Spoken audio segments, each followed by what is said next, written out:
Bonjour à tous, ici Chaos et on se retrouve pour une nouvelle vidéo de Ethical Hacking et aujourd'hui nous allons aborder le thème des failles XSS.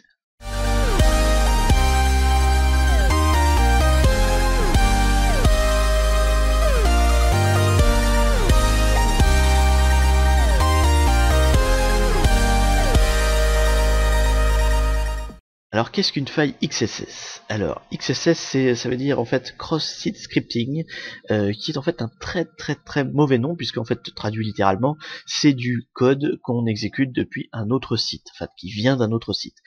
Donc c'est un très mauvais nom pour désigner cette faille, puisqu'en fait les failles XSS c'est un ensemble assez large d'injections de code finalement, qui reprend un petit peu ce qu'on avait vu dans la vidéo sur les injections SQL, où là en fait dans la vidéo sur les injections SQL, on attaquait la base de données. En fait, avec les failles XSS, on va carrément attaquer le site lui-même, principalement son apparence, et en tout cas son comportement au niveau frontal, au niveau direct. Alors, en quoi consiste une faille XSS? En fait, c'est un peu comme d'habitude, on va chercher un champ, une variable qui est vulnérable, qui peut qui est mal sécurisée, qui peut contenir un peu n'importe quoi, et on va y injecter du code. Donc cette fois-ci, c'est pas comme les injections SQL, on va pas essayer d'attaquer du code de requête SQL, donc du code de base de données. On va attaquer directement du code soit HTML, soit JavaScript, en tout cas du code du site lui-même, de l'affichage, de l'exécution du site. Et puisqu'une image vaut mieux qu'un long discours, on va tout de suite regarder un peu à quoi ça ressemble concrètement une faille XSS. Vous allez voir, c'est assez simple à comprendre. Et donc pour ça, on va utiliser un site, hop là, qui s'appelle insecurelabs.org. Donc l'URL exact, vous l'avez en haut, je vais la remettre dans la description, mais c'est insecurelabs.org/task/rule1. Donc en fait c'est un site didactique pour vous présenter un peu les failles XSS et qui vous présente les différents cas d'école et vraiment les trucs complètement pas sécurisés, vulnérables, enfin voilà, pour que vous puissiez de manière très simple et débutante voir un peu à quoi ça ressemble. Donc l'idée c'est quoi? On a sur cette page, bon alors là la partie rouge et verte on verra après, mais en tout cas on a surtout sur cette page un champ de recherche. C'est le champ qui va être vulnérable, donc c'est le fameux champ qui est non validé, non sécurisé, et qu'on va exploiter en injectant des choses dedans. Alors qu'est-ce qui se passe dans cette recherche? Donc le principe c'est le suivant, on tape quelque chose, hop là, on tape par exemple Toto, on fait une recherche, et donc le site nous dit, imaginez, hein, voilà, c'est un moteur de recherche sur un blog ou que sais-je. Donc vous allez taper Toto, il vous dit bah j'ai cherché Toto, j'ai rien trouvé. Ok. C'est normal, il n'y a rien derrière, hein, c'est vraiment juste une page de présentation. Le principe des failles XSS, c'est qu'en fait on va exploiter la particularité de ce site, à savoir qu'il vous remet le nom de votre recherche. C'est-à-dire que si je cherche Chaos, il dit vous allez chercher Chaos. À chaque fois ce que vous écrivez dans le champ recherche apparaît dans le résultat de la recherche. Ce qu'on va voir, c'est que si vous écrivez n'importe quoi dans le champ de recherche, ça va aussi apparaître en dessous dans le résultat de la recherche. Si par exemple j'écris voilà, des trucs un peu zarbi, ils vont être toujours là dans la réponse. Ce qu'on va faire pour exploiter maintenant ça, donc ça c'est vraiment le cas d'école de la recherche, enfin de la faille XSS. Ce qu'on va exploiter en fait, c'est qu'on va insérer pour commencer du HTML. Donc, bon, je vous fais pas un cours de HTML, hein, mais on peut faire tout un tas de choses avec des balises HTML, donc le code du site de la page. Donc ce qu'on va faire, c'est qu'on va insérer Chaos, d'accord, et puis on va mettre une ligne blanche. Ça, hop là, ça c'est la balise HTML pour dire insère un saut de ligne en fait. Et on va mettre Toto. Donc là, on a mis du texte et on a inséré en plein milieu une balise HTML. Et quand on va l'exécuter, on va s'apercevoir d'un truc, c'est que donc il a bien mis Chaos, il a bien mis Toto, et il a exécuté en fait le code qu'on lui a donné. On lui a donné du code HTML et il l'a exécuté en dessous. C'est-à-dire que véritablement, il a interprété ce qu'on a écrit.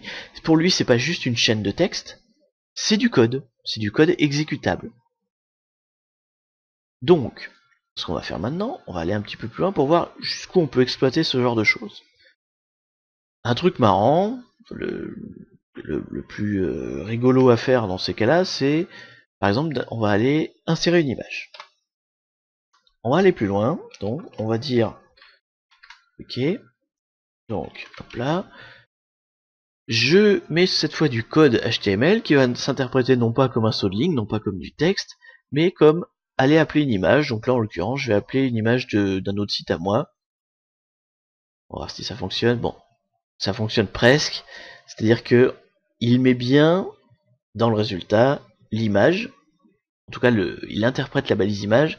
Après, il n'est pas capable d'aller chercher une image chez moi parce que voilà, il est quand même un minimum protégé. Il va pas charger des images qui ne sont pas à lui. C'est pas toujours le cas. On a des sites qui sont capables d'aller chercher des images ailleurs. Et donc, on peut, en fait, en bricolant pas mal, finalement, ce code HTML, on peut commencer à mettre un peu tout ce qu'on veut, finalement. Si je commence à faire des sauts de ligne, que je joue des paragraphes, que dit ceci est un site génial, ou au contraire ceci, ce site est sous surveillance, bon, je mets n'importe quoi, hein, mais voilà, du FBI, allez hop, hop, hop, on pourrait insérer comme ça indéfiniment du texte, hein, et il va apparaître, et on pourrait même, alors je sais plus exactement, là, je l'ai pas en tête, mais on pourrait même mettre 2-3 balises qui font sauter la suite du site finalement, et qui fassent disparaître tout ce qu'il y a en dessous. Donc on pourrait avoir, et on pourrait aussi mettre des trucs qui font disparaître ce qu'il y a au-dessus. Donc en fait, on peut réécrire le code de la page, hein, finalement, en insérant tout un tas de HTML, qui va donc être interprété directement. Donc déjà, c'est une première chose.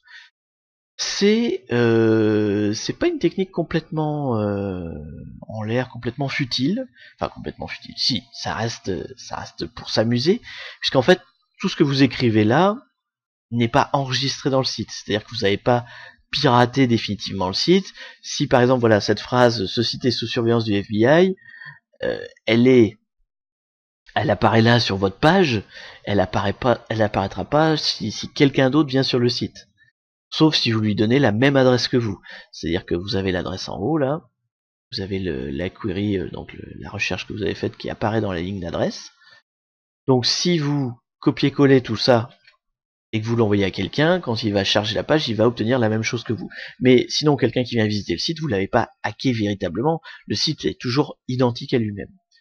Ça peut quand même donner des choses rigolotes, puisque c'est par exemple ce qui s'est passé, alors ça commence à remonter un peu, mais sur le site de la campagne présidentielle de Christine Boutin, en 2012, ça avait pas mal amusé les réseaux sociaux à l'époque, où en fait ils avaient la même chose, hein, finalement, c'était quasi la même faille. On faisait une recherche, on pouvait afficher des choses dans la page, et du coup on pouvait, il y avait eu des concours finalement, si vous voulez, de réécriture de la page de Christine Boutin, où il y avait tout et n'importe quoi, hein, c'était en 2012, mais il y avait déjà des fausses annonces de son départ de la vie politique, il y avait des déclarations de je sais pas, de sa vie sexuelle, enfin bon voilà, vous voyez un peu le genre de blague potage qu'il peut y avoir. C'était des choses qui n'étaient pas fixées dans le site, c'était pas un vrai piratage de site, mais par contre c'était des URL qui étaient qu'on se passait comme ça sur les réseaux sociaux.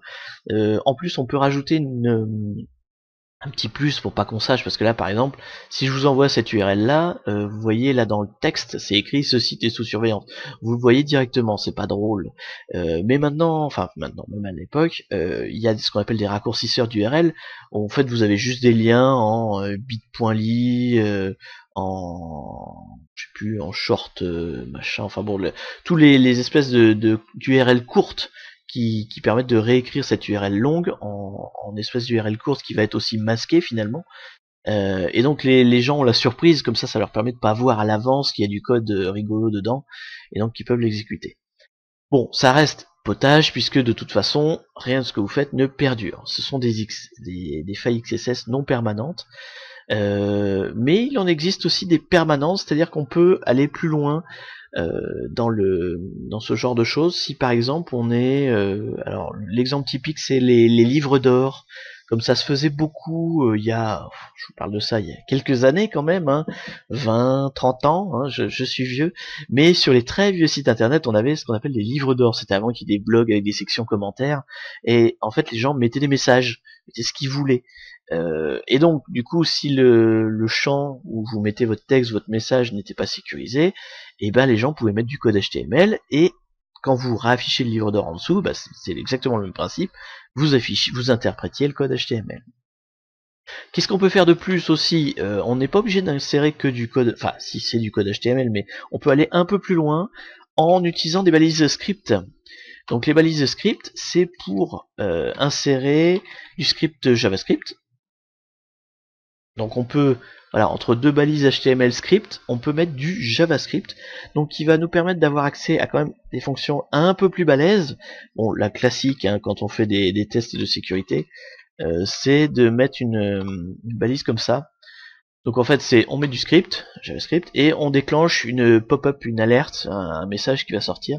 C'est le grand classique quand on veut faire de la détection de failles XSS. Si ce code-là, ce petit bout de code-là que j'ai mis dans le champ de recherche, donc à savoir deux balises script et puis une pop-up au milieu de JavaScript, si ça marche, si ça apparaît, ça prouve que le site a une faille XSS. Donc là, en l'occurrence, il est tellement en bateau que il n'y a aucun problème. Vous avez tout de suite votre fenêtre qui apparaît. Donc voilà, là c'est vraiment le cas d'école, c'est vraiment le site vulnérable par excellence. Il y a tout un tas de niveaux de vulnérabilité où on a par exemple des recherches qui vont pas s'afficher telles quelles, donc il faut bricoler un petit peu au niveau des balises, faut mettre par exemple, faut fermer la balise précédente, parce que voilà, ça s'inscrit dans un lien, dans une image, dans d'autres choses, donc il faut d'abord fermer le code précédent avant d'insérer votre code à vous.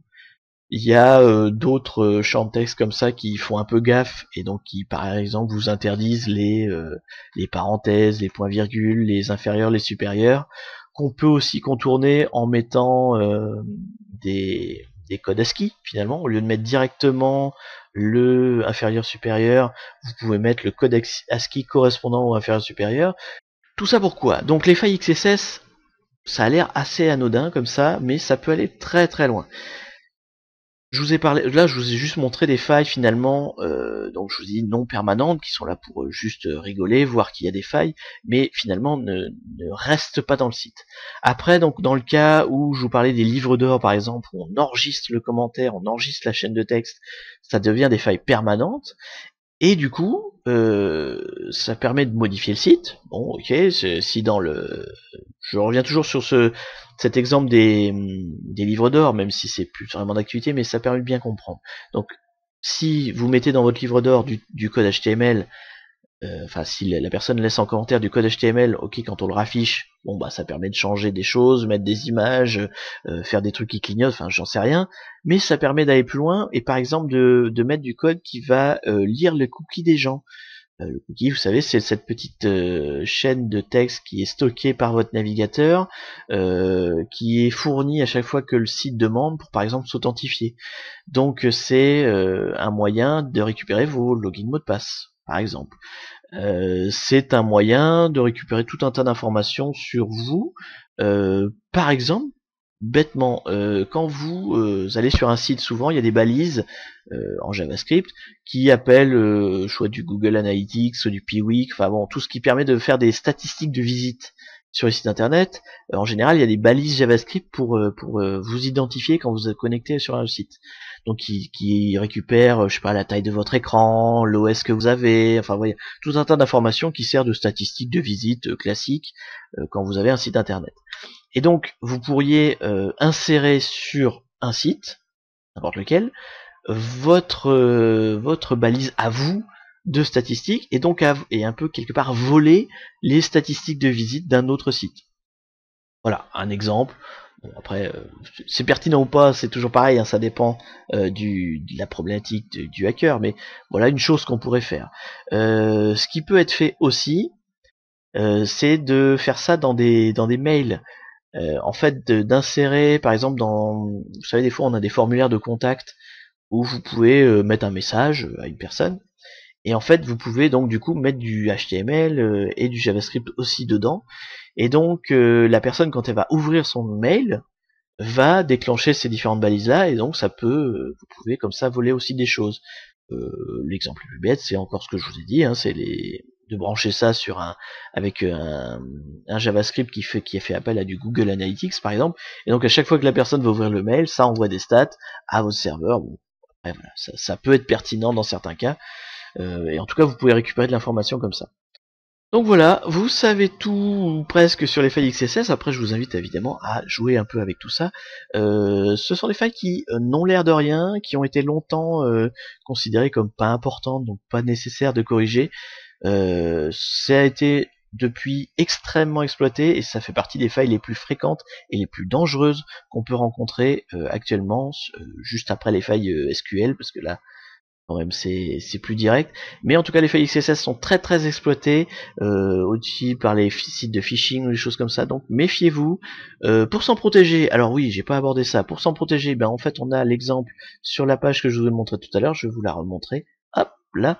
Ce qu'on vous explique en fait, c'est que la chaîne de caractères qui est là, il ne faut pas l'exécuter directement. Donc si vous êtes développeur d'un site, quand vous récupérez une chaîne de caractères, de toute façon c'est valable pour toutes les failles de sécurité, c'est à peu près la même solution à chaque fois, c'est de tout ce qui est une saisie d'utilisateur doit être sécurisé, validé. Là en l'occurrence, il conseille par exemple de faire escaper, je sais pas comment on traduirait escaped, mais je sais pas comment ça se traduit en français, mais en gros c'est de dire il y a un certain nombre de possibilités dans le code. Par exemple, je pense à la fonction PHP HTML entities ou HTML escape, donc qui permet en fait de prendre cette chaîne de caractères, de virer tous les caractères qui sont exécutables, en tout cas qui sont liés à de l'exécution, et donc d'en faire une chaîne innocente qui va être vraiment considérée comme du texte. Donc en l'occurrence, en fait, c'est ce qui est expliqué en dessous. Par défaut, si vous saisissez donc script machin et que vous faites rien, il va être exécuté tel quel. Par contre, si vous utilisez les fonctions de escaping du HTML, en fait la chaîne de caractères va être transformée comme ça, qui est constituée entièrement de caractères non liés à de l'exécution, donc qui va être entièrement considérée comme une chaîne de caractères et qui va donc être juste affichée. Donc en fait, ma chaîne ici devient, d'un point de vue code, est transformée en interne en chaîne comme ceci, et cette chaîne-là n'est plus nocive, n'est plus exécutable, ne va plus déclencher de script. C'est pour ça qu'il est capable ici de l'afficher. Vous voyez, en fait, là on la voit plus, mais à cet endroit-là, quand on fait les recherches, la chaîne qu'on a mis est exécutée directement, sans réfléchir. Ici, la chaîne qu'on a mis est exécutée en réfléchissant, en ayant cette fonction de sécurité activée. Donc voilà ce que vous pouvez faire, hein. Donc c'est la fonction HTML entities, HTML escape en PHP, mais il y en a sûrement l'équivalent en ASP, en Java, en tout ce que vous voulez, en Ruby et autres. Toujours est-il que donc il faut toujours, quelles que soient les saisies, en fait toutes les variables qui peuvent être, qui viennent de l'extérieur, qui sont pas sous votre contrôle, doivent être vérifiées, sécurisées, contrôlées, pour empêcher d'insérer du code qui n'est pas le vôtre. Donc voilà la méthode de protection. Vous avez tout un tas d'outils qui permettent de scanner les sites et de repérer ce genre de failles, et donc après de corriger. En gros, voilà, faut chercher les variables qui subissent des saisies utilisateurs. Donc les champs de recherche, les champs de formulaire, les champs de commentaires, j'en passe et des meilleurs. Enfin voilà, vous voyez un peu le tableau.